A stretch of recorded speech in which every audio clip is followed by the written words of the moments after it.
Today we're going to test your ball knowledge and see if you can read the floor like last season's assist leader, Trae Young. I'll show a play, freeze it, and then let you decide what decision to make. Here's a pick and roll with Okongwu and Trae elevates. So should he take the floater, throw the lob to Okongwu, or dump it off to the dunker spot? 5 seconds.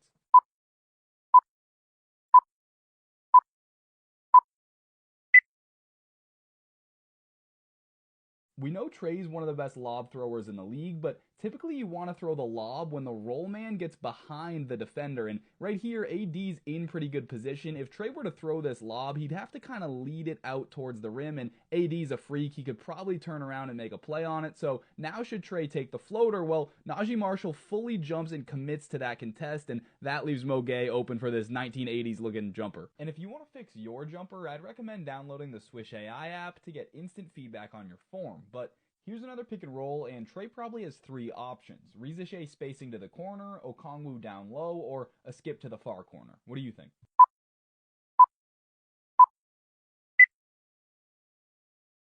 So remember what I said last play. Most lobs happen when the roll man gets behind the drop defender, and we can see that happens early on here. But Trae actually does a great job to look this off, looking at Riza Shea. That gets Isaac to commit to the corner. We can see KCP stays home on his, and that means it's an easy lob. This time he rejects the screen and again leaves his feet. Now, should he take the floater, squeeze it into Capella, or skip it to the corner?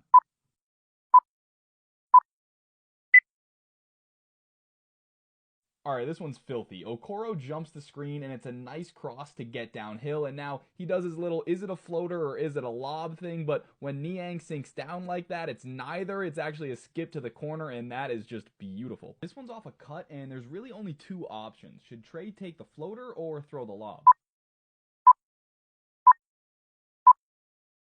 Hopefully that one was easy, but just a good example of how Trae makes it tough on defenses to know whether it's a floater or a lob. That's literally his thing. He's better at that than anybody. Last one, we've got plenty of options here. Is it a floater? Is it a lob? Is it just a dump down? Or is it a kick out? What do you got?